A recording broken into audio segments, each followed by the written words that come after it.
on a parlé ce matin pour l'instant de ce que l'on peut mettre en place à l'échelle d'un territoire. Je vous propose que l'on change à présent d'échelle et que l'on s'intéresse à ce que l'on peut mettre en œuvre à l'échelle d'un projet d'aménagement. On l'a déjà vu à travers différentes prises de parole, l'urbanisme est intégrateur de nombreux enjeux, pas toujours simple à concilier. La qualité de l'air est un enjeu à intégrer parmi d'autres. Et du coup, il nous a semblé intéressant de commencer cette séquence en prenant un peu de hauteur avec une notion intégratrice, la notion d'urbanisme favorable à la santé, présentée par Alban Narbonne, chargé de mission santé et urbanisme chez Ecopolis. Merci beaucoup. Alors, je tâcherai d'être le plus synthétique possible pour laisser la place au retour d'expérience et aux considérations plus opérationnelles. Alors voilà, comme je vous remercie pour cette introduction, l'idée voilà, c'est de dire quelques mots de cette notion d'urbanisme favorable à la santé, qui est une notion voilà, assez intégratrice et holistique et qui permet de replacer un peu ces enjeux dans un contexte un peu plus global voilà, d'une approche de l'urbanisme qui se voudrait, comme son nom l'indique, favorable à la santé et au bien-être des populations. Quelques mots d'abord sur une notion qui nous permet un peu de considérer tout ça, c'est la notion de santé environnementale, qui consiste à dire que les aspects de la santé humaine et des maladies qui sont déterminés par l'environnement. Donc c'est une définition qui a été donnée par l'OMS, et donc cette notion de santé environnementale, elle se réfère à la fois à la théorie et à la pratique de contrôle et d'évaluation de l'environnement, des facteurs qui peuvent potentiellement affecter la santé des populations. Une autre notion importante, c'est celle des déterminants de la santé, puisqu'on sait aujourd'hui que la santé des individus est fortement impactée par le cadre de vie. On estime, alors il y a plusieurs études et les chiffres varient de l'ordre de 10% selon les approches, mais que c'est au moins la moitié de la santé d'un individu qui est déterminée par son environnement économique et social, 10% par l'environnement physique, et seulement un quart par le système de soins, par exemple, à titre de comparaison. Donc, on en arrive à estimer que c'est près de 60% de la santé d'un individu qui est déterminée et impactée par le cadre de vie, ce qui est quand même assez important. Et aujourd'hui, on en vient même à avoir des approches un peu plus fines où on s'intéresse vraiment aux déterminants économiques et sociaux de la santé, donc le cadre de vie, les environnements socio-économiques, les milieux et les styles de vie. De ces considérations, une autre notion intéressante à retenir, enfin au moins deux même je dirais, qui sont des approches territoriales et qui nous permettent de caractériser au mieux les inégalités territoriales en santé et d'identifier des publics les plus sensibles. Une première approche qui est proposée notamment par Anne Rouet-Legal, qui est chercheuse à l'École des hautes études en santé publique. C'est une approche basée sur les différentiels d'exposition et de vulnérabilité qui serait la source d'inégalités sociales et territoriales de santé. Alors en deux mots sur ces différentiels d'exposition et de vulnérabilité, c'est l'idée de dire que non seulement les populations sont exposées de manière plus ou moins différentes à des facteurs aggravants, mais que cela du coup impacte aussi leur santé et les rend plus vulnérables, et donc on rentre dans une forme de cercle vicieux, pour le dire très basiquement, qui empire encore plus l'état de santé et de bien-être des populations. Et puis on a une autre approche territoriale que je trouve aussi intéressante de relever, c'est notamment des travaux de l'Institut Paris Région qui permettent de caractériser des zones de cumul de nuisances environnementales. Cette petite infographie que je trouve assez parlante et qui permet de caractériser ces inégalités sociales et territoriales de santé, qui a été réalisée par Emmanuel Vigneron, qui est un géographe, et qui permet de caractériser, là, donc on voit représenter ici la ligne du RER B en Île-de-France, et on peut voir avec les différents indicateurs que l'espérance de vie selon où on se trouve le long de cette ligne de RER peut être fortement différente et impactée. Sur la question des zones de cumul de nuisances, là on parle bien sûr de la qualité de l'air, mais bien souvent cette notion de qualité de l'air va se cumuler avec d'autres enjeux. Là je vous ai mis en illustration un travail qui a été fait très récemment sur la ville d'Aubervilliers par l'Observatoire régional de santé dans le cadre du PRS 3, et qui a permis de caractériser un ensemble de cumul de nuisances et de pollution.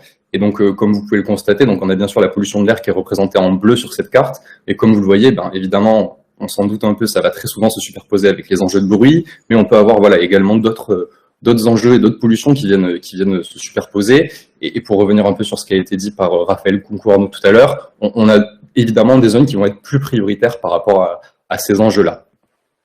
Pour répondre à ce constat, il y a une notion qui est intéressante, c'est celle de l'urbanisme favorable à la santé, donc une approche très globale, qui repose sur la mise en place d'aménagements qui tendent à promouvoir la santé et le bien-être des populations.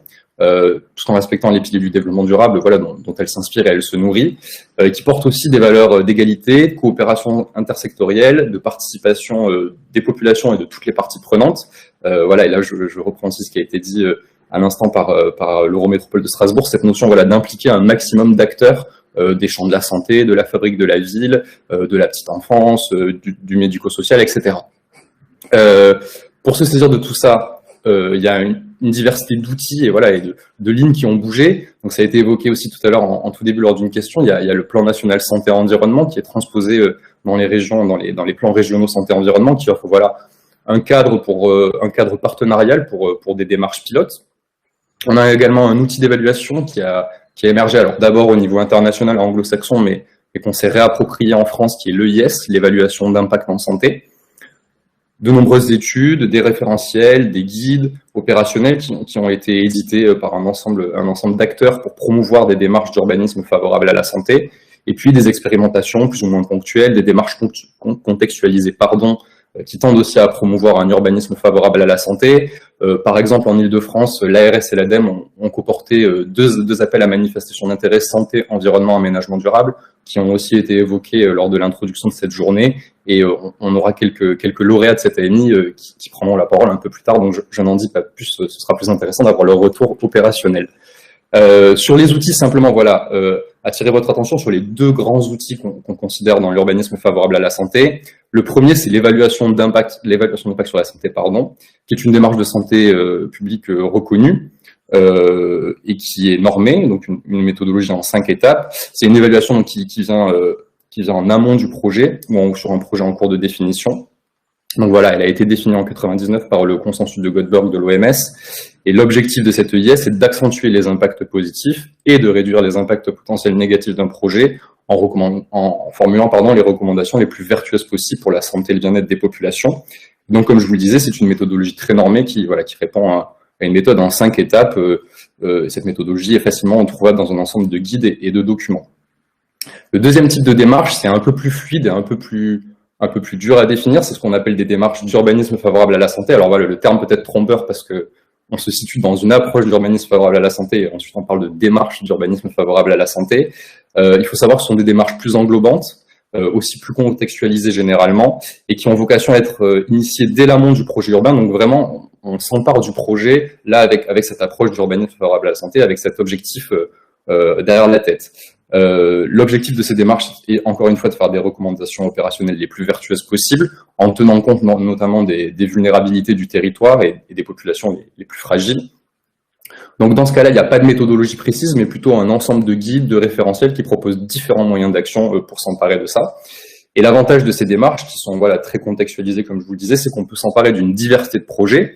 Donc ça peut être à l'échelle de la planification, comme on l'a vu en début de matinée, donc sur les plans climat, air, énergie territoriaux, les PLU, les PLUI, les schémas de cohérence territoriale. Mais ça peut aussi être, et c'est ce qui nous intéressera, je pense, pour la suite de ces échanges, à l'échelle plus opérationnelle ou de l'opération d'aménagement. Ça peut être sur de la ZAC, dans un contexte de PRU ou de NPNRU, excusez-moi, etc. Simplement, voilà, un dernier mot pour une petite inspiration, et je m'arrêterai là. Je vous ai mis ici en illustration quelques guides qui permettent de déployer ces méthodologies de l'urbanisme favorable à la santé, donc beaucoup de production de l'École des hautes études en santé publique, avec notamment un guide qui a été édité en 2014, Agir pour un urbanisme favorable à la santé, en 2016, pardon, excusez-moi, et avec un outil dédié à l'analyse des PLU, donc ça peut être intéressant, voilà, à l'échelle planification.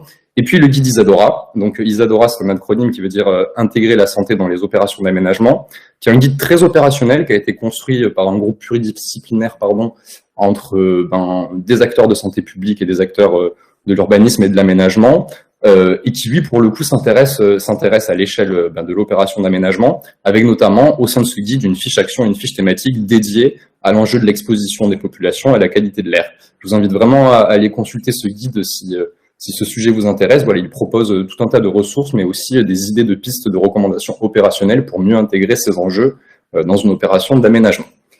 Et je vous remercie pour votre attention. Je m'arrêterai ici pour être le plus synthétique possible. Merci beaucoup, Alban. Du coup, je vous propose qu'on rentre concrètement dans quelles actions, quelles solutions peuvent être déployées, avec du coup une présentation de Raphaël. Pour présenter des solutions opérationnelles. Merci. Alors effectivement, là, on va vraiment rentrer dans des choses très opérationnelles, issues de mes travaux sur la question. Donc tout à l'heure, j'évoquais la séquence ERC, éviter, réduire, compenser. Et donc comment la traduire dans les projets d'aménagement qui ont un enjeu particulier au titre de la qualité de l'air. Donc pour intégrer l'exposition, donc on s'intéresse aux impacts du projet. On va essayer en premier lieu d'appliquer des mesures d'évitement. Si on ne peut pas appliquer des mesures d'évitement, des mesures de réduction. Et normalement, on peut appliquer des mesures de compensation, mais quand on s'intéresse à l'exposition des populations, bien entendu, il n'y a pas de compensation possible par rapport à la pollution atmosphérique, pardon. Et donc, il faut vraiment qu'on s'applique à éviter l'exposition ou à la réduire. Et donc, les solutions opérationnelles que je vais vous présenter s'appliquent à réduire cette exposition des populations à la pollution atmosphérique. Alors, quel levier peut-on actionner pour limiter cette exposition? Donc, on a déjà évoqué. Donc, on a tout d'abord des mesures d'évitement, donc qui vont consister en tout d'abord ne pas exposer de nouvelles populations à proximité immédiate d'une source d'émission, ne pas ajouter de nouvelles sources, mais également de mettre en adéquation les usages et l'agencement du bâti avec les niveaux de pollution, donc afin de limiter, d'éviter en fait une exposition d'un certain type de population, par exemple. On redétaillera ça tout à l'heure. Deuxième pilier, donc les mesures de réduction, donc elles vont s'articuler autour de trois axes. Le premier axe, ça va être de favoriser la dispersion des polluants pour éviter leur accumulation et donc l'exposition des populations. Je suis désolée, il y a des petites erreurs de frappe sur la diapo. Deuxième axe, protéger les usagers et les habitants des sources d'émissions pour limiter la dispersion. Et donc là, on a vraiment cette notion de faire écran à cette pollution. Et puis, dans une moindre mesure, le dernier axe va être de réduire la concentration des polluants atmosphériques. Donc là, on n'a pas vraiment de consensus, notamment en ce qui concerne la végétation. Mais voilà, il y a quand même des choses intéressantes qui peuvent être faites. On va le détailler. Donc, premier grand volet, donc organiser l'espace urbain et l'emprise des bâtiments donc au sein d'un projet d'aménagement. Donc on va essayer de voir un petit peu plusieurs grands thèmes de travail sur un projet d'aménagement. Et donc le premier, c'est l'organisation de l'espace urbain, avec tout d'abord en mesure prioritaire, toujours dans le même raisonnement, éviter, réduire, l'éloignement, avec notamment qui se traduit par un recul des constructions. Les mesures d'Airparif montrent qu'on a une réduction des concentrations en polluants au fur et à mesure qu'on s'éloigne d'un axe routier. Et donc, s'éloigner même de quelques mètres peut avoir un effet largement bénéfique sur la concentration en polluants et donc la protection des populations. Donc, l'objectif de cette mesure d'éloignement, bien entendu, là, c'est l'évitement. Et donc le principe, ça va être d'éloigner suffisamment le projet d'aménagement des sources d'émissions. Et on peut, en mettant en œuvre cette recommandation de recul des constructions, on a également des co-bénéfices qui vont être en la matière la réduction des nuisances sonores. Mais ceci dit, il faut quand même faire attention en termes de limite de cette recommandation à la consommation d'espace supplémentaire qui peut éventuellement être induite par cette mesure. Deuxième mesure, donc on l'a déjà évoqué à plusieurs reprises au cours de ce webinaire, donc garantir une zone tampon. Donc une zone tampon entre l'axe routier et les premières populations à protéger. Cette zone tampon peut être soit végétalisée, soit construite, et donc elle va permettre de limiter le transfert de polluants jusqu'aux populations en garantissant un espace entre la source et les populations à protéger. Et donc, en termes de co-bénéfices, on peut cette zone tampon peut servir également au niveau de la réduction du bruit, et elle peut également avoir d'autres aménités si elle est végétalisée. Par contre, en termes de limites, cette zone tampon, comme elle est à proximité immédiate de l'axe, elle peut être fortement soumise à la pollution. Et donc, il faut être très attentif aux usages que l'on fait dans cette zone tampon et aux éventuels espaces supplémentaires qui peuvent être consommés par ce biais. Je continue donc un petit peu quelque chose qui découle de la présence de cette zone tampon, donc implanter un bâtiment écran qui va être implanté en première ligne. Là, vous avez un exemple de plan de masse d'une zone, d'une ZAC, zone d'aménagement concerté, à Bussy-Saint-Georges, qui est opérée par l'EPA Marne. Et donc là, on voit un grand bâtiment ici qui va être placé en bâtiment écran face à l'autoroute A4, qui est ce grand trait blanc, et qui va permettre de protéger les bâtiments qui sont à l'arrière de la source d'émission, qui est l'autoroute A4. Donc, ça permet donc de limiter le transfert des polluants en dispersant les polluants avant la zone qui intègre des populations à protéger. L'avantage, c'est que ça peut induire une mixité fonctionnelle du quartier qui peut être intéressante dans la mesure où on peut conserver des activités et des services autres que uniquement du logement. Ça a également l'avantage de faire écran acoustique, de faire office d'écran acoustique et donc de protéger contre le bruit.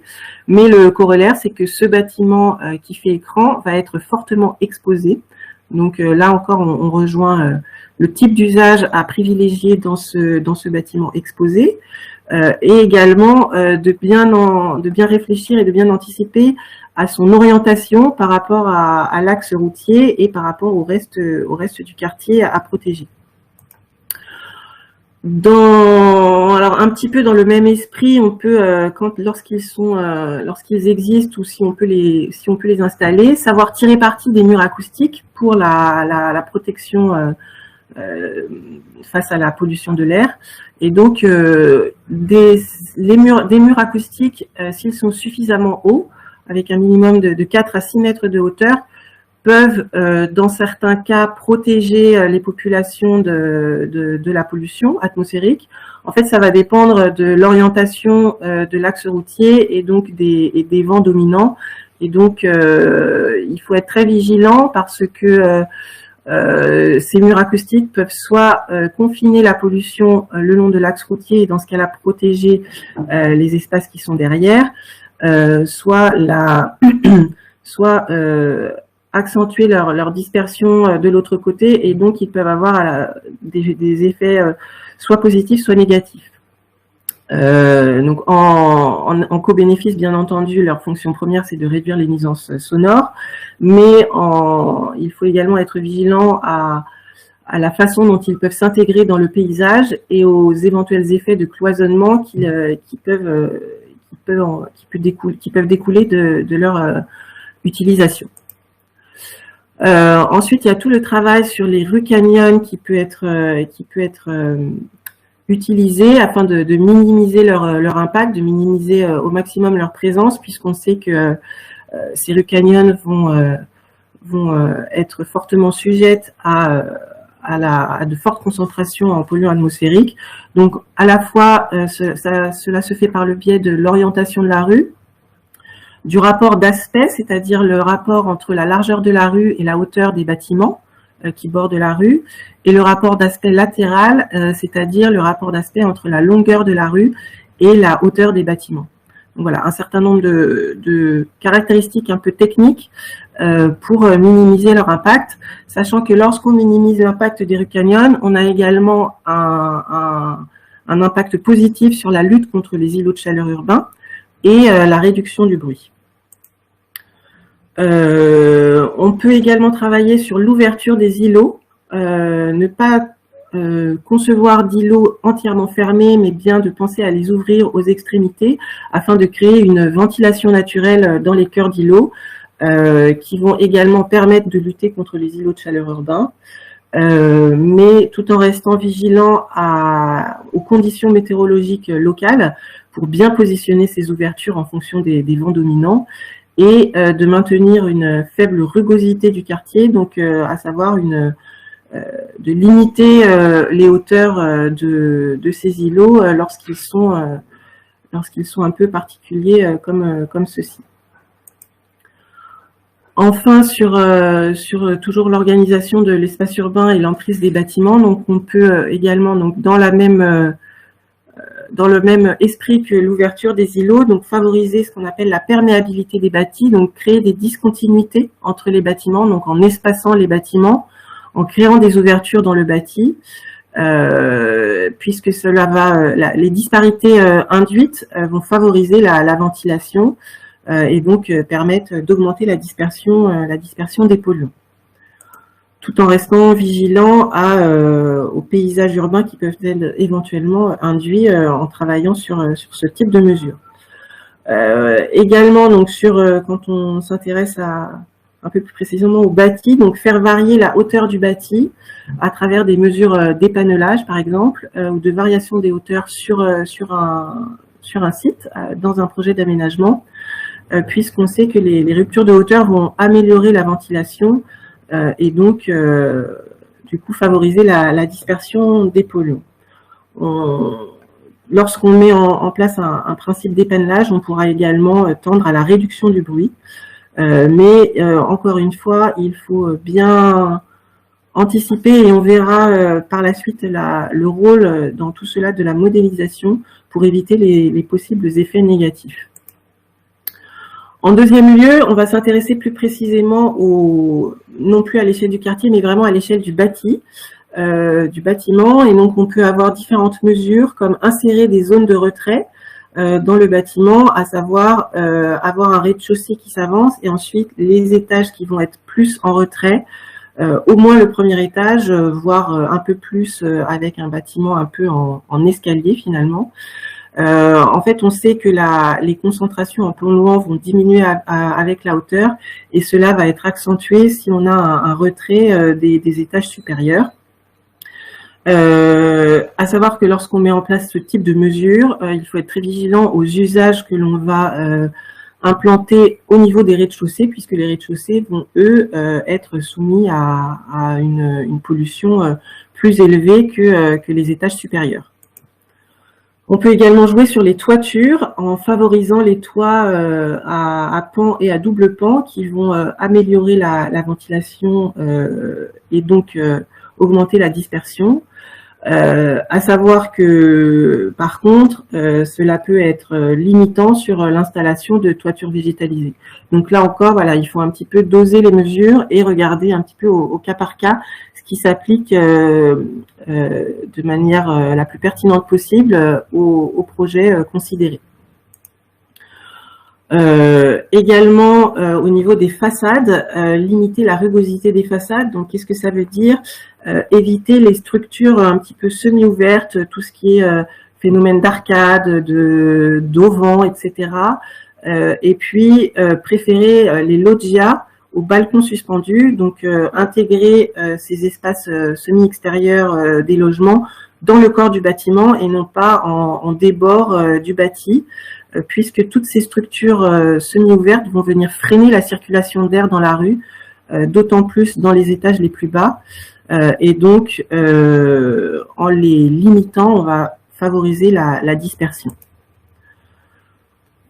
Autre type de mesure, donc là, on va s'intéresser au transfert des pollutions extérieures vers l'intérieur du bâti. Donc, on ne s'intéresse pas là complètement à la notion de qualité de l'air intérieur, mais uniquement ce qui va être transféré de l'air extérieur vers l'air intérieur, avec un certain nombre de mesures qui peuvent être tout à fait intéressantes, notamment sur l'orientation des pièces et leur disposition dans les logements, avec en privilégiant des pièces de circulation ou des pièces d'eau, et non pas des pièces de vie, du côté du bâti qui peut être potentiellement plus exposé à la pollution, et en positionnant les pièces de vie du côté du bâti qui va être plus protégé.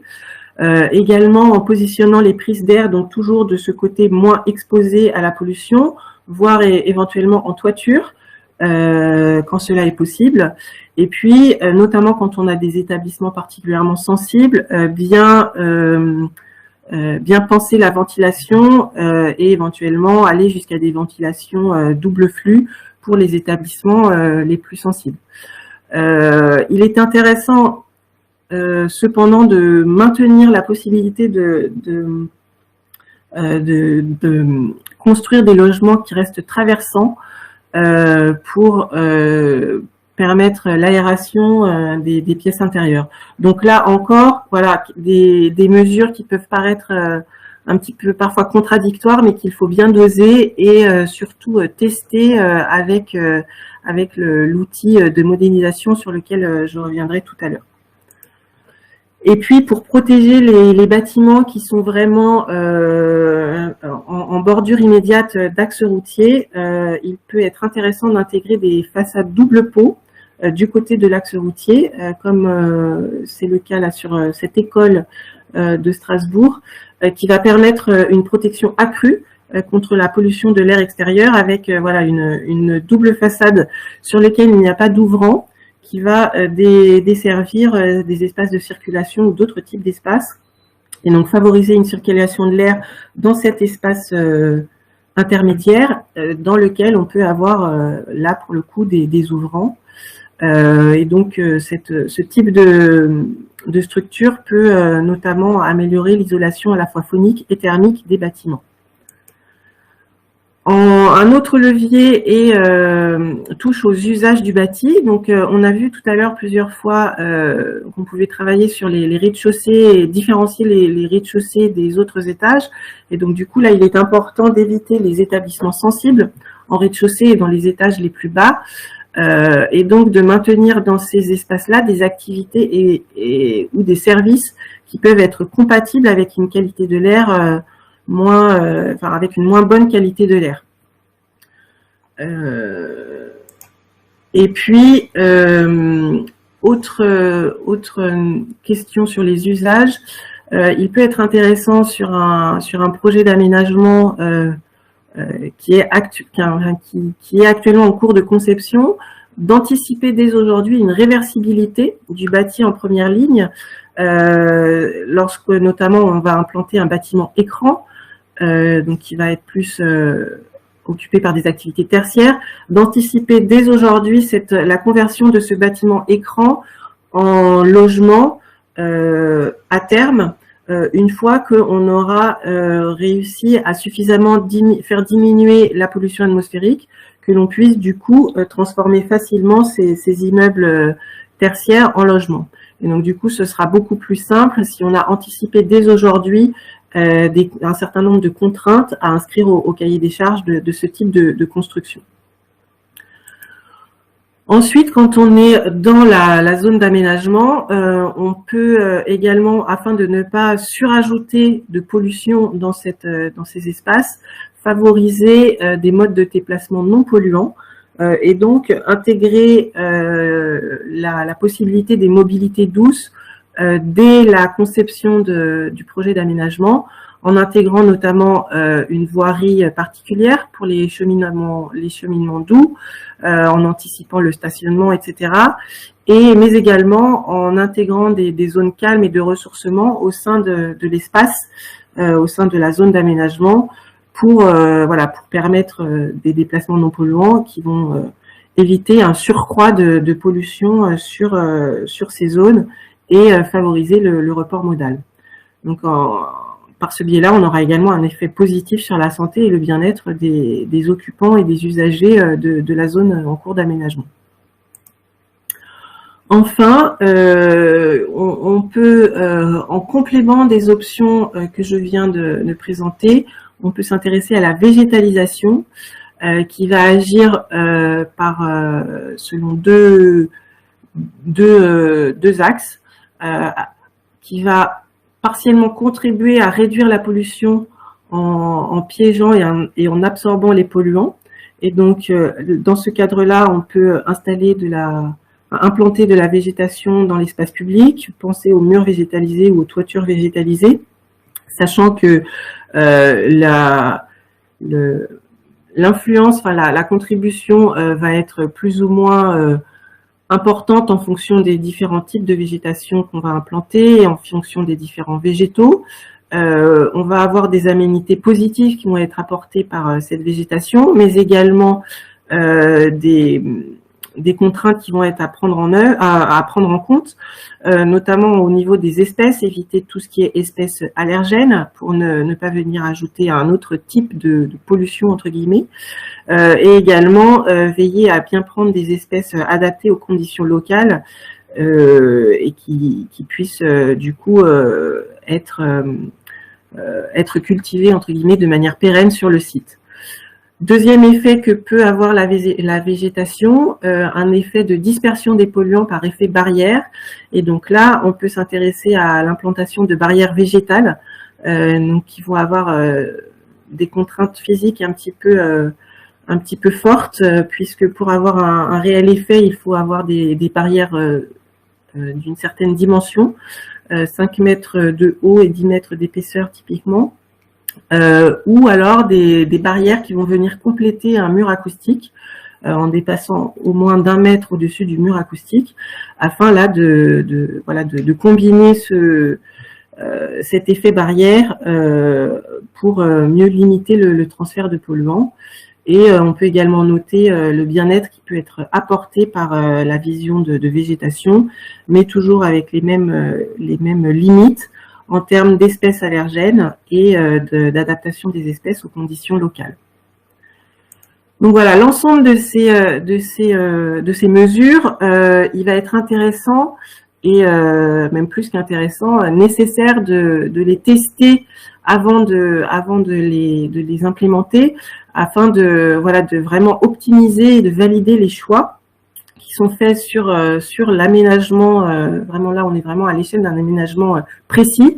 Et donc, pour cela, la modélisation numérique va vraiment être un plus pour évaluer à la fois la qualité de l'air, d'objectiver les impacts en termes de pollution apportés par l'axe routier et donc leur influence sur l'exposition des populations. Et donc, ayant bien établi ces 2 premiers points, on va pouvoir ensuite un peu tester les différents leviers pour optimiser la programmation et voir le positionnement des différents lots de son projet d'aménagement.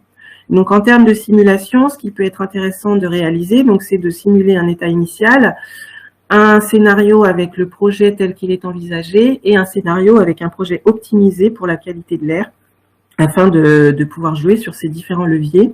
Et donc, ce qui est vraiment fondamental et ce qui a déjà été rappelé par les précédentes présentations, c'est de faire ce travail très en amont dès la conception du projet d'aménagement.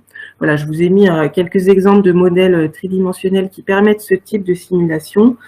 Je ne détaillerai pas dessus, mais voilà, il y a un certain nombre d'outils qui permettent de faire ceci et un certain nombre de partenaires qui peuvent accompagner les porteurs de projets sur ces questions. Donc là, c'est un tableau, je ne vais pas détailler parce qu'il est assez fourni, mais vous aurez le détail par la suite. Donc, mais juste pour montrer qu'on a un certain nombre de ces leviers qui peuvent être actionnés à différents stades d'avancement du projet, dans sa phase de conception, dans sa phase d'élaboration avancée ou dans le cadre d'un quartier existant, et à différentes échelles, qu'on soit à l'échelle territoriale à travers les documents d'urbanisme et de planification, à l'échelle du projet d'aménagement ou à l'échelle vraiment fine du bâti. Et donc pour finir, donc à la DRIEAT, on a voulu vraiment vous accompagner les porteurs de projets, et donc on a synthétisé l'ensemble de ces mesures dans une boîte à outils qui contient 8 fiches opérationnelles, donc 6 fiches vraiment qui détaillent les différentes mesures que j'ai présentées, et 2 fiches plus techniques qui vont reprendre un petit peu ce que je vous ai dit sur les avantages et la manière de travailler avec la modélisation, et puis une fiche sur les aides financières, donc qui seront détaillées dans la présentation suivante par l'ADEME. Et donc cette boîte à outils, elle s'adresse aux collectivités et aux aménageurs afin de leur apporter un certain nombre de préconisations, mais également aux services de l'État et aux autorités compétentes afin qu'ils puissent s'approprier vraiment le sujet et être en mesure d'accompagner les porteurs de projets, mais également d'objectiver un certain nombre de mesures pour être plus pertinent notamment dans les autorisations ou l'évaluation environnementale des projets. Voilà, je vous remercie de votre attention. Merci Raphaël. Donc effectivement, on devrait publier prochainement cette boîte à outils qui reprendra la typologie présentée et mettra en avant à la fois l'éco-bénéfice, les points de vigilance. Peut-être un mot voilà, sur les suites données à ce webinaire, parce qu'il y avait aussi des questions dans le chat à ce propos. Ce webinaire est enregistré, donc nous prévoyons effectivement de le mettre à la disposition ensuite de tous. Et donc on pense envoyer un mail aux personnes inscrites au webinaire pour vous donner accès voilà, aux ressources qui ont été évoquées, vous remettre les liens, le lien vers la vidéo. Donc voilà, vous aurez accès aux différentes ressources présentées ce matin. À présent, on va rester sur le volet solutions, mais côté financier, avec une intervention de Camille Batteux, ingénieure qualité de l'air et mobilité à l'ADEME Île-de-France. Camille, je te laisse la parole. Donc bonjour à tous, je vais vous présenter aujourd'hui des aides qui sont proposées par l'ADEME sur la qualité de l'air et l'urbanisme. Donc je vais vous présenter aujourd'hui l'AMI Feuille de route pour la qualité de l'air, qui est un appel à manifestation d'intérêt avec un focus qualité de l'air. Donc il y a 3 axes, la mobilité, le chauffage au bois et l'urbanisme et l'architecture qui vont aujourd'hui nous intéresser. Toutes les candidatures éligibles sont donc toutes les collectivités, les sociétés publiques locales et d'économie mixte, les associations, les collectifs citoyens et tout ce qui est entreprise de logistique. Donc vous voyez que quand même on a un panel qui est assez important, donc beaucoup de personnes peuvent candidater à notre AMI. Donc ensuite sur l'axe urbanisme et architecture, l'objectif est la prise en compte de la qualité de l'air dans les opérations d'urbanisme et d'architecture. Donc, il y a 2 objectifs principaux qui sont réduire les émissions des polluants et limiter l'exposition des populations à la pollution atmosphérique. Donc, pour ça, il y a plusieurs moyens qui sont l'intégration de votre projet dans les projets d'aménagement, donc que ce soit des nouveaux projets ou des projets de rénovation urbaine. Vous avez également tous les projets incluant les documents d'urbanisme, donc les PLUI ou les SCOT notamment. Et enfin, tout ce qui est études complémentaires en rapport avec l'urbanisme et la qualité de l'air. Donc ici, je vous ai mis quelques exemples. Donc le premier, c'est l'élaboration de recommandations permettant de limiter les éventuels antagonismes. Donc là, vous retrouvez notamment l'effet canyon qui a été beaucoup discuté et présenté précédemment. Vous avez également réduire l'exposition des populations aux bordures des axes routiers. Donc, comme vient de dire Raphaël Nkou, c'est vraiment un enjeu majeur. Et donc, vous avez également des études complémentaires en rapport avec le Grand Paris Express et les Jeux Olympiques 2024. Vous avez également tout ce qui est identification du site à enjeu et les solutions qui peuvent aboutir. Donc là, on parle notamment des écoles et des hôpitaux. Mais vous avez plein d'autres sites à enjeu. Donc d'autres exemples, il y a tout ce qui est en rapport avec les synergies entre qualité de l'air et autres enjeux sanitaires ou environnementaux. Donc là, vous allez retrouver tout ce qui est bruit, tout ce qui est îlot de chaleur, et enfin, tout ce qui est végétalisation. Donc, comme ça a été dit précédemment, comment végétaliser notre bâtiment et comment végétaliser aussi les rues, encore une fois, pour éviter notamment l'effet canyon. Vous avez également tout ce qui est cohérence entre forme urbaine et gestion des déplacements. Donc, encore une fois, en favorisant le report modal et les infrastructures, on va limiter les polluants suite au trafic routier. Et donc, ça rentre également dans cette AMI. Et enfin, vous avez tout ce qui est logistique urbaine. Donc, organisation des flux de transport sur l'ensemble d'un quartier ou à plus large échelle. Donc, cette AMI, feuille de route qualité de l'air, il va y avoir une nouvelle session courant automne. Et vous avez également un autre AMI qui a beaucoup été cité précédemment, c'est l'AMI CID, qui ne porte pas que sur la qualité de l'air, mais sur la santé en général, associée à l'urbanisme. Donc, je vous remercie pour votre attention et si vous avez des questions, n'hésitez pas. Merci beaucoup Camille. Donc on voit qu'il existe des financements disponibles pour à peu près l'ensemble des solutions qui ont été évoquées ce matin. Merci. Sachant que bon, l'ADEME fait partie effectivement des financeurs, mais que voilà, il y en a d'autres. On n'a pas cité toutes les opportunités de financement ce matin.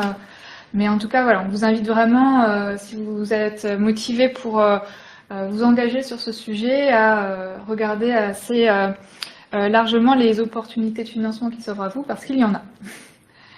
Tout à fait.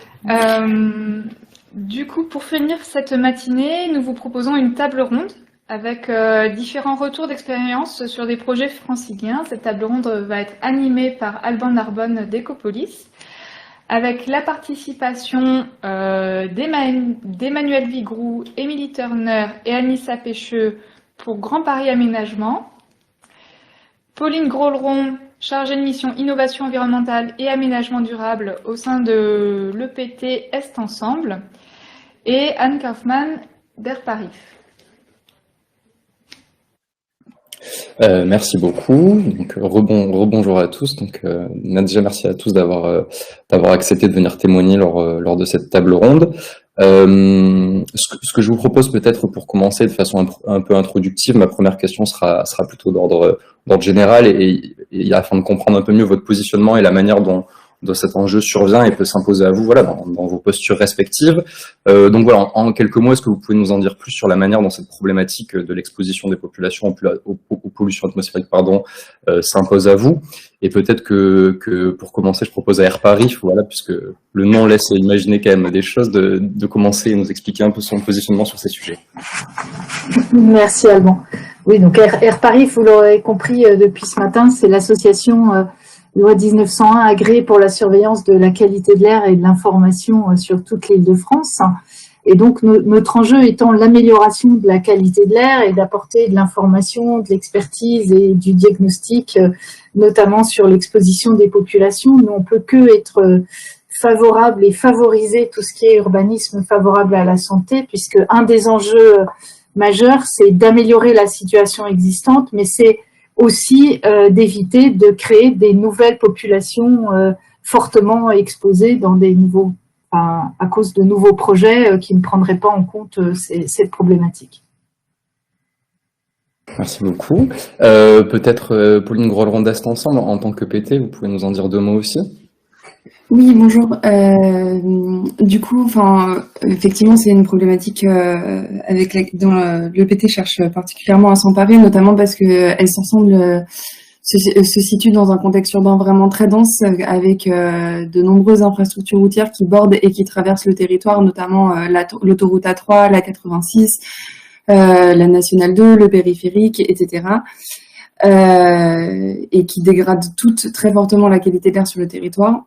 Parallèlement à ça, l'amélioration de la santé et du cadre de vie est une priorité majeure du mandat actuel. On a notamment un conseiller délégué à la santé environnementale depuis l'année dernière. Et c'est une priorité qui est vraiment affichée comme devant être prise avec une approche transversale, un peu comme ce qui a beaucoup été dit ce matin, qui permet de croiser à la fois les problématiques de qualité de l'air, mais aussi de confort acoustique, de nature en ville, d'îlots de chaleur. Et parallèlement à ça, on est un territoire qui a vraiment une très forte dynamique de développement. Aujourd'hui, 25% du territoire se situe soit en périmètre de ZAC, soit en PRU. Et on pense sincèrement que les opérations d'aménagement et de renouvellement urbain représentent un très fort levier d'action sur l'amélioration de la qualité de l'air et du cadre de vie des habitants. Merci beaucoup. C'est vrai que cette notion de transversalité, on l'entend, elle revient assez souvent. Peut-être juste pour terminer sur cette petite présentation rapide Grand Paris Aménagement, un petit mot aussi sur la manière dont vous vous saisissez de cet enjeu et dont il s'impose à vous.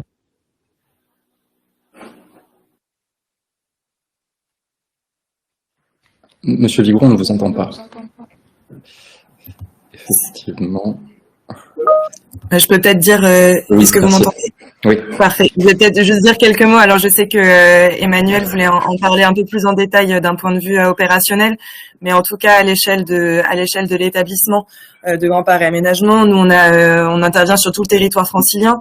On a plus de 80 opérations et qui visent notamment au développement de logements, d'équipements, et donc nécessairement la question de la pollution de l'air et de la pollution atmosphérique, c'est une question extrêmement récurrente pour nous et son impact sur les populations des quartiers qu'on développe. Et du coup, on y reviendra tout à l'heure, mais bon, c'est pour ça que nous, on s'en est emparé en l'intégrant dans une démarche d'urbanisme favorable à la santé. Mais bon, ça, on pourrait y revenir par la suite. Je vous remercie. Donc je vous remercie à tous. Ça nous permet un peu mieux de vous situer, voilà, et de comprendre vos enjeux respectifs et la manière dont vous vous saisissez de cela. Je vous propose qu'on rentre un peu plus dans le vif du sujet maintenant et dans des considérations plus opérationnelles, en évoquant voilà, les solutions, ou en tout cas les pistes de réflexion que vous avez pu développer jusqu'à présent pour réduire justement l'exposition des populations aux pollutions atmosphériques. Voilà, éventuellement des premiers retours d'expérience ou au moins des premières pistes de réflexion que vous avez initié, engagé. Et peut-être pour préciser un peu plus en sous-question, on parle à la fois ici des questions de modélisation de la qualité de l'air et des apports que ça peut vous apporter, voilà, dans vos réflexions et dans la définition de vos projets. Et puis aussi, si jamais vous l'avez fait, est-ce que vous avez eu l'occasion de mener des mesures de campagne in situ sur le long terme, ou est-ce que vous prévoyez d'en mener, et est-ce que ça vous permet de conforter certains choix d'aménagement qui ont été faits? Je propose à GPA, qui avait la parole, peut-être de continuer là-dessus si vous le voulez bien. Malheureusement, Monsieur Vigrou, j'ai l'impression que les faits sont contre vous. Il fallait bien qu'il y ait un problème technique à un moment dans la journée, voilà, ça arrive à la fin. Peut-être que... Je ne sais pas si quelqu'un de GPA veut prendre la parole, sinon je fais tourner la parole du côté d'Est Ensemble.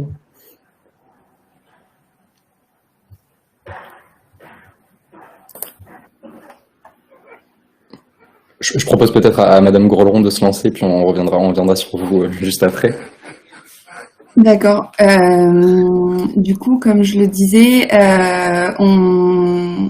comme c'est une problématique dont on essaye de s'emparer progressivement. Après, on est vraiment au tout début.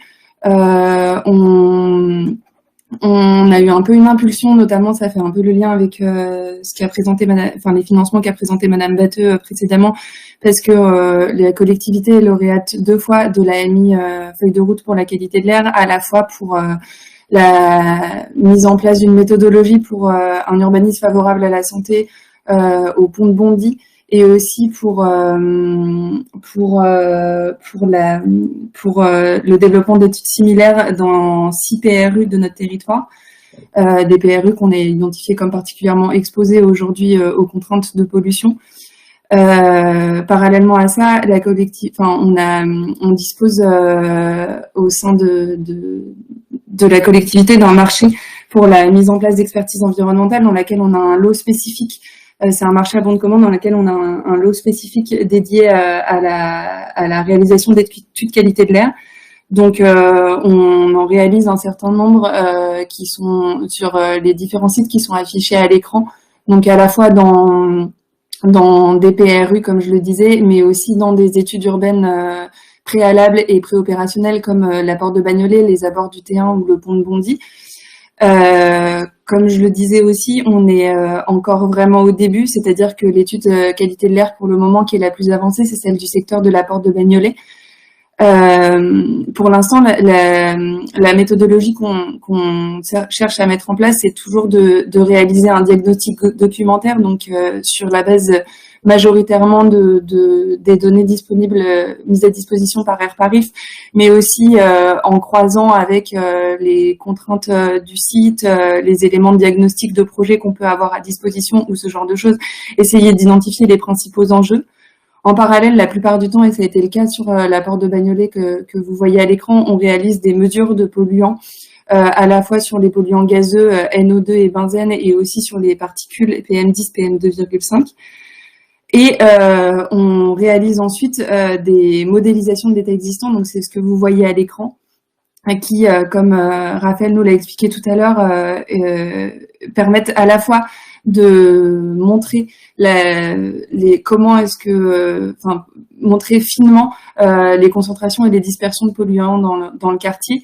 Et ce qu'on a cherché à faire avec notre bureau d'études, c'est vraiment de croiser ces données-là avec les populations vulnérables qui se situent sur le site. Donc sur la carte de droite, vous voyez en rouge et en rose tous les secteurs qui présentent des dépassements des seuils réglementaires. Et dans les cercles de couleur sont présentes les zones accueillant de grandes proportions de populations vulnérables, donc à la fois par catégorie d'âge en croisant avec les données INSEE, mais aussi par rapport aux équipements recevant des populations sensibles, type école, EHPAD, crèche, centre de santé, etc. Ensuite, pour le moment, on n'a pas encore atteint cette étape-là, mais on a prévu de réaliser des modélisations de scénarios de projet. Donc là, on essaye, pour la porte de Bagnolet notamment, on est vraiment au tout début de cette étape-là et on essaye de mettre en place une méthodologie itérative de conception entre les urbanistes, les directions opérationnelles d'Est Ensemble et le bureau d'études de qualité de l'air pour vraiment orienter le projet à la fois sur sa morphologie, sur sa programmation, etc. L'idée, c'est vraiment de tester et de croiser des préconisations de l'ordre de celles que nous a présentées Raphaël précédemment et de les croiser avec les problématiques contextuelles du projet urbain pour vraiment aboutir à une version optimisée qui permet d'intégrer complètement le sujet de la qualité de l'air autant que les autres sujets classiques du projet d'aménagement. Donc pour ce qui en est des résultats, je peux pas vraiment vous en dire plus parce que c'est vraiment un travail en cours qu'on essaye de mener un peu de front sur les différents projets urbains qu'on a en ce moment. Et en tout cas, ce qu'on essaye vraiment de mettre en place, c'est de démarrer ces études, de caler le calendrier de ces études qualité de l'air avec les calendriers des études urbaines pour surtout pas louper le coche du moment où on va pouvoir vraiment faire effet levier et agir sur les projets urbains. Je vous remercie et effectivement, on voit quand même que malgré tout, vous êtes très modeste parce qu'il y a quand même beaucoup, voilà, ça fourmille, il y a beaucoup de sujets, beaucoup de projets sur lesquels vous emparez de ce sujet, donc c'est intéressant de voir voilà, la pluralité des portes d'entrée. Peut-être, alors je réessaie du côté de Grand Paris Aménagement, je sais notamment voilà, qu'il y a peut-être un projet à Créteil dont vous pouvez nous parler au niveau de la ZAC du Triangle de l'Échat.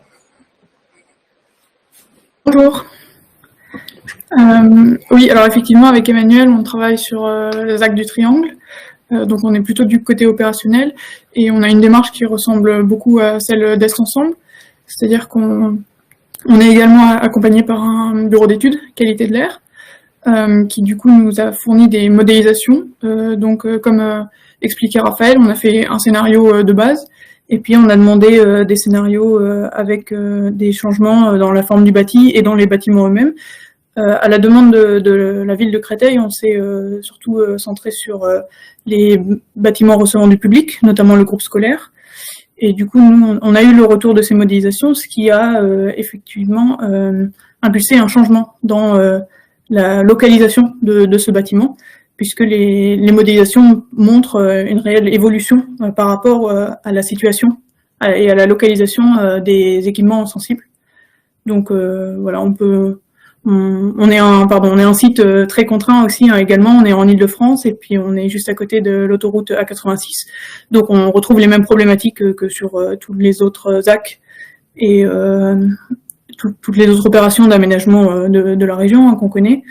Du coup, la ville de Créteil nous accompagne beaucoup sur ces sujets également. Elle est très, très intéressée par la réduction de l'exposition aux polluants pour les populations.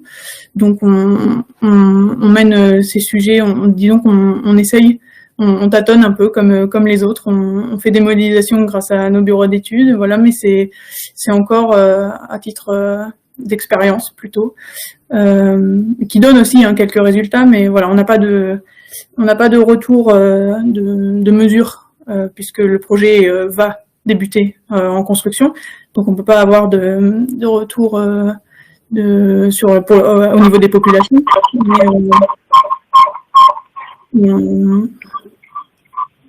Pardon. Voilà, on a fait en tout cas les mesures in situ au début et les modélisations effectuées par notre bureau d'études. Okay. Je vous remercie, mais c'est quand même intéressant parce que, comme vous venez quand même de le souligner, ça vous a quand même incité voilà, à prendre un choix au niveau de la localisation là, de l'école en l'occurrence. Donc il y a quand même, voilà, on voit quand même déjà un apport de ces modélisations et de ces mesures. Bon, je sais pas si... Oui, bonjour Monsieur Vigouroux. Bonjour à tous. Vous voulez ajouter quelque chose en complément à ce qui vient d'être dit? Excusez-moi, merci Émilie d'avoir pris la suite là pendant ce problème technique. Je suis désolé, donc j'ai pas réussi à me connecter en visio, comme vous pouvez le voir. Je suis par téléphone, mais je vous suis également dans la table ronde virtuelle. On vous entend, c'est l'essentiel. Peut-être que vous avez quelque chose à ajouter en complément sur ces questions-là? Oui, c'est vrai qu'on était intéressé sur la ZAC du Triangle de l'Échat à Créteil par le sujet qualité de l'air parce que les axes routiers nous ont tout de suite aiguillés vers l'analyse environnementale de la qualité de l'air pour les futurs habitants, mais plus globalement pour les futurs usagers du site. On voit qu'on a des relais pour la question de la qualité de l'air intérieur des bâtiments. Donc on a pas mal d'outils à notre disposition pour traiter ce sujet qualité de l'air intérieur pour les futurs logements et aussi pour les équipements sensibles, crèches et groupes scolaires et en lien avec la ville de Créteil. Et on a moins de leviers, en tout cas pour l'instant, on voit que c'est des sujets qui commencent à émerger pour essayer de trouver des solutions de réduction pour traiter le sujet de la qualité de l'air extérieur, les nuisances atmosphériques qui sont des nuisances par définition diffuses et sur lesquelles on a peu d'impact, clairement aucun impact sur la réduction à la source. Et on voit peu d'impact pour réduire les expositions des populations à ces nuisances-là. Donc, comme le disait Émilie, on essaye de rechercher des solutions intéressantes, on essaye de trouver des partenaires qui peuvent nous aiguiller, nous aider à traiter ce sujet-là. On a quand même l'impression qu'en tant qu'aménageur, on ne peut pas se projeter à traiter le sujet pollution atmosphérique sur une ZAC, puisque c'est un sujet qui est beaucoup plus global. Par contre, on essaie de rechercher des solutions peut-être plus ponctuelles qui soient travaillées pour permettre à certains usages en particulier sur l'espace public et dans les bâtiments les plus sensibles, une réduction de l'exposition qui soit notoire et qui permette de protéger les usagers de ces équipements. Merci beaucoup. Et effectivement aussi un point sur lequel vous insistez, cette question de l'échelle et de la pertinence de telle ou telle intervention en fonction de l'échelle. Alors c'est intéressant parce que là dans vos deux témoignages, on entend évidemment des leviers mais aussi des freins. Voilà. Peut-être que du coup, pour donner un peu plus à voir et peut-être des pistes de réflexion, je vais donner la parole à Anne Kaufmann du côté d'Air Paris, puisque justement je sais que du côté d'Air Paris, voilà, vous proposez des solutions sur ces questions à la fois de modélisation et de mesures in situ. Oui, alors côté Air Paris, on n'a pas non plus de solution miracle. Ce que vous avez évoqué est très juste, ça reste difficile et au cas par cas. Nous, ce qu'on peut apporter, c'est d'une part des aspects de mise à disposition d'informations, comme la carte stratégique air dont j'ai parlé tout à l'heure, ou bien des cartes Finichel. Et on peut apporter notre expérience, puisqu'on a fait tout un tas d'études pour voir les distances d'influence en fonction des types de sources, notamment les axes routiers. Et puis, on a accompagné quelques projets avec de la modélisation, au même titre que peuvent le faire des bureaux d'études. Et je voulais citer un exemple. Alors, c'est pas l'objet ici de présenter les résultats en détail, mais on a fait des modélisations fines 3D pour un projet de bâtiment bordé par deux axes routiers.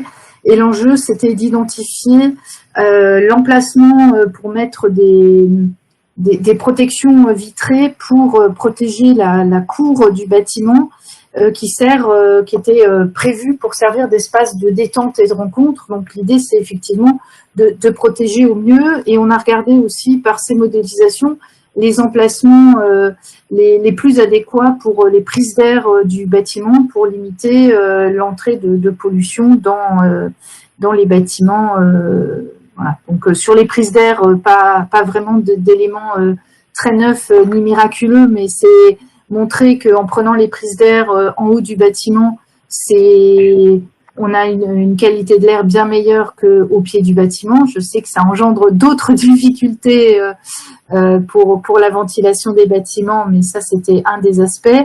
Et puis, on a pu trouver vraiment l'emplacement le plus adapté pour avoir une pollution la plus faible possible. Et puis, je voulais citer peut-être aussi un élément, vous parliez de suivi à long terme de la qualité de l'air pour aider dans ce type de choses. On fait tous les 2 ans ce qu'on a appelé un challenge microcapteur à Air Paris, où en fait les fournisseurs d'équipements qui évoluent quand même très très vite dans les dernières années mettent à disposition leurs capteurs, et nous on présente les résultats sous forme de fiches où on explique dans quel cadre ils fonctionnent bien ou moins bien, quels sont les coûts, les performances, les coûts globaux, pas uniquement le coût d'achat. Et puis pour permettre en fait aux utilisateurs de bien identifier le capteur le plus adapté, le plus récent, le plus adapté en fonction de l'air intérieur ou l'air extérieur, si c'est et puis des niveaux qu'on pense devoir mesurer. Je vous remercie. On voit quand même que voilà, il y a quand même des solutions qui commencent à se développer, dont on peut s'emparer, et puis que voilà, il y a des moyens de venir infléchir certains choix d'aménagement avec tous ces outils de mesure et puis l'avancement des connaissances aussi qu'on a sur ces enjeux. Peut-être pour terminer un peu ces échanges, parce que je vois que le temps presse malheureusement, et reprendre un peu de hauteur. On a évoqué tout à l'heure cette notion d'urbanisme favorable à la santé. Alors voilà, c'est une approche un peu plus englobante, un peu plus holistique, transversale aussi, et qui permet voilà de replacer peut-être certains choix, certaines orientations dans l'aménagement afin de trouver des co-bénéfices. Alors bien sûr pour venir influer sur la qualité de l'air, mais sur d'autres enjeux.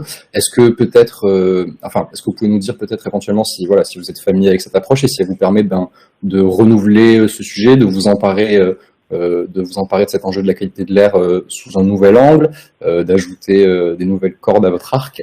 Peut-être pour commencer sur ce sujet GPA, puisque Grand Paris Aménagement, je sais que voilà vous investissez un peu sur ce sujet, cette approche de l'urbanisme favorable à la santé. Complètement. Du coup, pour nous, cette approche d'urbanisme favorable à la santé, c'est un peu un nouvel élan pour la prise en compte de la pollution atmosphérique. Donc, comme on l'a vu, on a abordé le sujet sur des opérations précises, mais sans rentrer dans une démarche globale. Aujourd'hui, on souhaite avoir une démarche d'ensemble sur la santé, et c'est pour ça qu'on a inclus la pollution atmosphérique dans cette démarche-là, avec 2 axes particuliers, qui est de mieux identifier en amont la vulnérabilité des populations en matière de santé, donc travailler sur l'élaboration de portraits de territoire par exemple, mais de manière beaucoup plus globale, pas uniquement pollution, mais sur l'ensemble des déterminants de la santé. Et également commencer des expérimentations de démarches UFS sur quelques projets pilotes. Donc pour l'instant, on en est vraiment au début de la démarche. On est dans une phase d'acculturation sur le sujet. Donc on n'a pas non plus fait de focus sur des thématiques particulières. On se laisse justement le temps des premiers résultats et de lancer les premières études pour voir, selon nos territoires d'intervention, les problématiques qui émergeront. Mais en tout cas, c'est évident que l'impact de la pollution atmosphérique sur la santé des populations, et d'autant plus en Île-de-France, c'est extrêmement important. Donc voilà, pour nous, c'est lancer cette démarche santé et feuille de route globale sur ces sujets à l'échelle de l'établissement. Ça favorisera nécessairement la prise en compte de cette thématique par les équipes opérationnelles, et donc dans nos opérations d'aménagement actuelles et à venir. Merci beaucoup. Du côté d'Ast Ensemble, peut-être pour poursuivre, je sais aussi que c'est des réflexions que vous commencez peut-être à initier de votre côté également. Oui, en effet, effectivement, les notions, comme je disais tout à l'heure dans une précédente question, les notions d'urbanisme favorable à la santé viennent au départ pour nous d'une demande politique en lien avec les demandes de la population, pour que cette problématique soit vraiment intégrée dans les projets. c'est pour nous vraiment un levier pour rendre visible et s'emparer en tout cas des préoccupations des habitants sur leur cadre de vie. Pour info, en parallèle, la collectivité est dotée de son référentiel pour un aménagement durable. C'est un document cadre qui a été adopté en Conseil de territoire en 2017 pour assurer la prise en compte des enjeux environnementaux dans les projets urbains et de construction. Ce document propose une approche transversale et intégrée de l'environnement et il vise à croiser vraiment les enjeux dans une recherche de juste performance, de contextualité et d'externalité positive. Il se compose notamment d'une boîte à outils de 9 thématiques pour guider leur déclinaison et l'adaptation dans les projets, avec notamment une thématique spécifique sur la santé environnementale qui intègre notamment les enjeux de la qualité de l'air. Le référentiel propose de premières recommandations qui visent avant tout à réduire l'exposition des populations, comme, je ne vais pas revenir forcément en détail, mais comme l'éloignement des populations vis-à-vis des sources de nuisances, l'adaptation de la programmation, le travail sur les morphologies urbaines, ou encore la promotion d'un cadre de vie sain. Et pour nous, donc, dans ce cadre, vraiment, l'approche urbaniste favorable à la santé, c'est vraiment une continuité directe de la méthodologie qu'on essaie de décliner depuis 2017 dans notre référentiel. Et pour nous, c'est à la fois un outil de visibilité, mais aussi un outil pour aller plus loin et pour approfondir plus amplement la thématique santé et qualité de l'air via des leviers complémentaires et des solutions opérationnelles. Merci beaucoup. Donc, c'est intéressant de voir aussi, voilà, cette idée, encore une fois, qui revient, mais de transversalité des sujets. Et puis, on l'a vu lors des différents exposés. Voilà, il y a des enjeux un peu concomitants. Lorsqu'on parle de qualité de l'air, on va être amené à traiter d'autres sujets. Donc, cette idée d'aller chercher des co-bénéfices par des choix d'aménagement plus vertueux et est assez intéressante. Alors peut-être, bon, AirParif, évidemment, j'imagine que vous vous inscrivez totalement dans cette démarche, mais peut-être, ça me donne l'occasion de vous tendre la perche, peut-être pour faire un peu le mot de la fin de cette table ronde, peut-être éventuellement, puisque bon, j'imagine que dans cette démarche, vous êtes inscrit par essence. Je vous remercie. Oui, effectivement, on ne peut que être favorable à ce type de démarche. Moi, je voulais préciser que comme on l'a vu depuis le début de cette matinée, c'est un exercice qui est difficile d'intégrer notamment la partie qualité de l'air. D'une part parce qu'il y a bien d'autres facteurs à prendre en compte dans un projet d'aménagement. Évidemment, on n'est pas là que pour limiter l'impact de l'environnement sur les futurs occupants, mais il faut quand même que ça réponde à l'objectif de départ. Et puis aussi, vous l'avez compris aussi depuis le début, en Île-de-France, on a des axes routiers majeurs, donc c'est très difficile d'avoir des zones, on va dire, de peu d'émissions, puisque partout on a des dépassements, au moins des recommandations de l'OMS. Mais je voulais aussi dire que ça vaut vraiment le coup de prendre en compte cette qualité d'air dans les projets d'aménagement, puisque, comme l'a dit Monsieur Housset ce matin, il y a pas d'effet de seuil, donc chaque microgramme gagné, c'est une amélioration potentielle de la santé pour les futurs occupants. Donc c'est vraiment très intéressant dès qu'on peut faire un effort, aussi petit soit-il, compte tenu du contexte général. Et puis, ça s'inscrit aussi dans l'ensemble des efforts des acteurs du territoire qui font beaucoup d'efforts pour limiter les émissions de polluants, mais on voit bien que ça ne suffit pas et qu'il faut bien travailler sur les deux aspects.